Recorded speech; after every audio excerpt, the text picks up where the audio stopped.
Hey, good morning. I'm going to talk about where we're at a little bit. So the Fed is continuing to pursue their aggressive rate hike policy. Right now, we're looking at the average 30-year fixed mortgage to be about 7%. What that does is that pushes down the prices of houses because most people, when they're buying a property, need to get a mortgage. What it means when the rates creep up is with as big a numbers as what they are. And these are the biggest rates I have seen in my adult life. They're the highest interest rates I've encountered at any point in time that I've A, been aware that these rates mattered, and B, that they've mattered to me in any kind of context. The prices have to go down because for somebody to be able to afford the monthly payment, the house has to be cheaper. So you've got the housing market, which is facing some pressure in a way it hasn't in a very, very long time. You've got the bond market, which is facing some pressure in a way it hasn't for a very long time. And you've got the stock market, which is reeling from these rate hikes that is impacting the new bond issuances with people having opportunity to get better yield by taking less risk. Pokémon cards are being printed. There are cards in stores that I haven't seen in years. You know, yesterday I picked up 6 more ETBs of Evolving Skies at $44. These ETBs were $39 a year ago, but more recently they've been retailing over $50. I've been seeing ETBs $50 in retail stores. It's the highest prices I've ever seen in ETB. Booster boxes are cooling down a bit. So a lot of these businesses are lowering their prices. When Brilliant Stars released, booster box was $120 MSRP. Now these boxes are in the high 90s MSRP at release. Businesses have to be more competitive because people are watching their wallets more closely. There's a reason why rates are getting hiked. It's because of the insane inflation that all of us are facing. The cost of goods have skyrocketed from food to housing, the whole spectrum.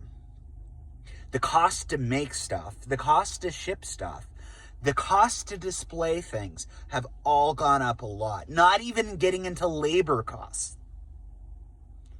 So this is a very, it's a really interesting time to be alive right now. I'll say that. Politically, there are reasons why things are the way they are.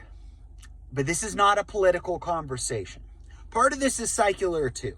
Be aware of that. And these economic cycles, these broad economic cycles, these recessions, have an impact on Pokémon. When these types of things happen, where people really have to watch their wallet to sustain the same quality of life, people stop buying certain types of goods. They stop buying luxury items. Things like Starbucks don't usually do well in a recession. Things like Pokémon don't do that well during a recession either. So you have all these fantastic alt arts that have come out that are consistently pushing new highs. And you have a card like Umbreon VMAX from Evolving Skies, which is over $400 a card. The singles market is performing really well, but I don't think it's going to perform well for long. So just be aware. You know, this is an investment channel. I talk about investing in collectible trading cards. So I talk about what I'm doing, what I'm looking at. I do not give direct investment advice, but this is a serious consideration. When people are spending less money on lots of different types of things, particularly on luxury items like Pokémon cards, and you have so much capital tied up in individual cards, what will happen inevitably is when the cost of goods rises dramatically and wages continue to not meet or catch up with the huge spread of just life expenses, is people have to let go of certain things. And it's not just a matter of, I'm not going to buy coffee today. I'm going to bring my lunch to work. With something like Pokemon, where the prices are so high, you've got to think about those cards that have moved. How much buying power does it take to move those prices? Most people who are buying these cards are not millionaires. Millionaires exist in these hobbies, but most people are not. So you have all this capital tied up. There's going to be layoffs that are coming soon. 100% certainty. There will be layoffs because businesses have to maintain their bottom line. A publicly traded company has responsibility to the shareholders, and the shareholders want to see those prices move up. And when the market is getting hammered, it adds a little bit of disguise to an individual company underperforming. Sure, but obviously they want it to perform. The way executive comp is done now is far different than what it was done 30 years ago. Most of it is based on stock price.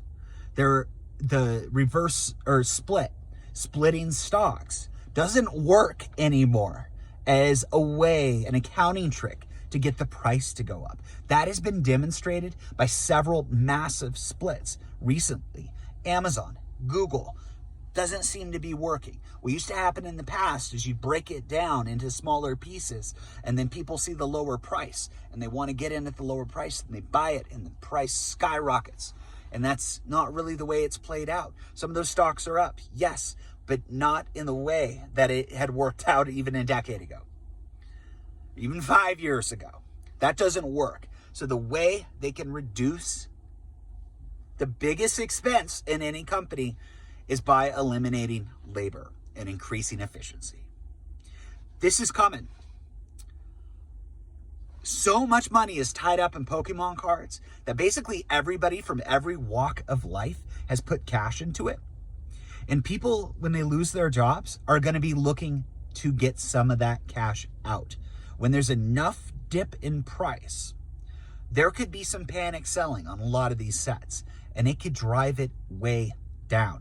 Eventually, it'll get low enough to where some people are going to pick it up. But kind of like what has been happening with the stock market, that doesn't mean it's just on a new journey upward for a really long time. There is absolute pressure on every single investment class. Look at where cryptos are at. Pokemon seems the least touched for now. And there's going to be detractors out there who say, hey, look at where cards are. They're so cheap. They're down a lot. The base sets, the early sealed products are down way off their highs. Yes, that is true. That is true. But if you're not looking day to day or month to month, look at the trajectory. It's cooled off just like the S&P. But I think we're going to be looking at some flat performance with cards. And flat performance could scare people because it's no longer exciting. The one opportunity right now I see is all these sealed products, some of the ones that are extremely desirable, like Evolving Skies. They got reprinted, so there's more product on the market. And I think few things perform better than sealed Pokemon product.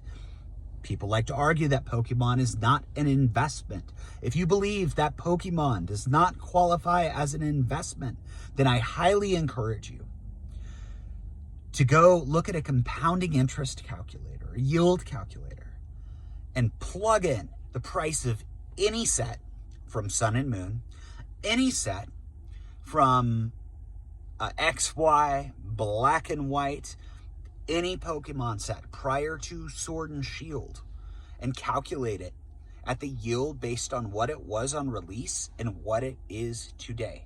I can tell you back then, generally booster boxes were about $70, and ETBs, which came out first in 2013, as far as I know, I don't know what I'm talking about, but they're $39.99. That's what they were in Sun and Moon and XY. I can tell you that. So yeah, $39.99, at least the second part of XY. That's what I remember them being anyway. Maybe they were $29.99, but they as far as I know, they've been $39.99. And the performance has been outstanding.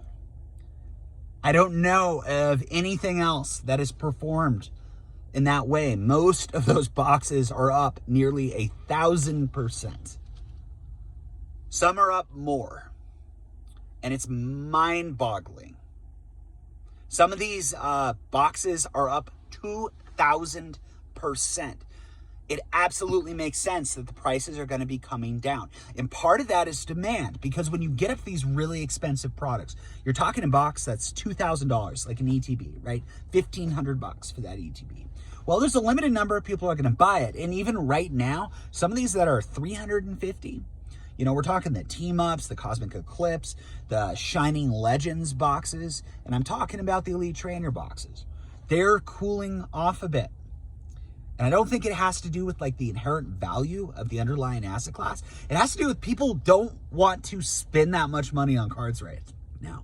And I'm among that group.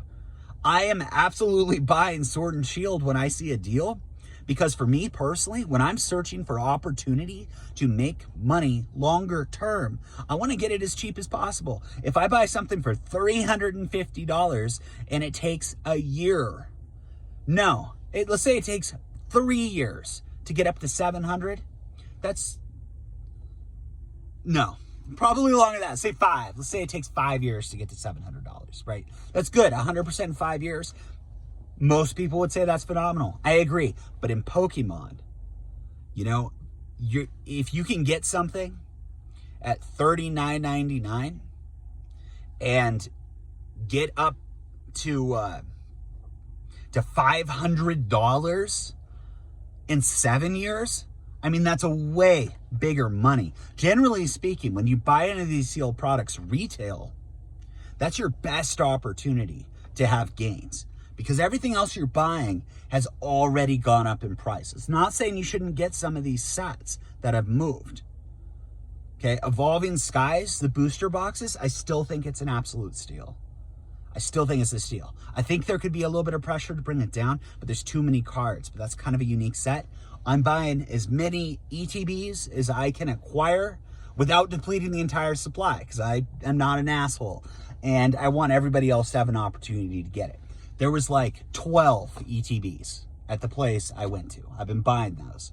I bought 6 yesterday, you know. I have quite a few of them. And I'm going to continue to buy, but fortunately, I'm in a position where I can do that and not worry about it right now. I have taken a lot of my graded cards off the market because I want to cash in when prices are a little bit higher, which I think they will. It's important to know everything is circular, especially with cards. So some of this stuff that's going to get hammered, it'll probably go back up. But be aware of the singles, because the popularity doesn't always return.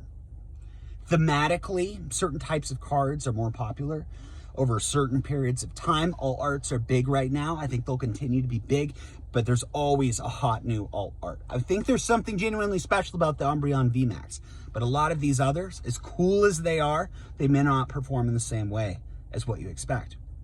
Look at, what was that set?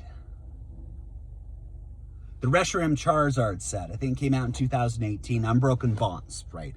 Everybody thought that card, the Rainbow Rare, was going to the moon forever. I thought it was gonna just skyrocket $1,000, and it kept going up really, really fast. But look at where it is now. Not as many people want it, right? It's a $200 card. That's basically where it was back then.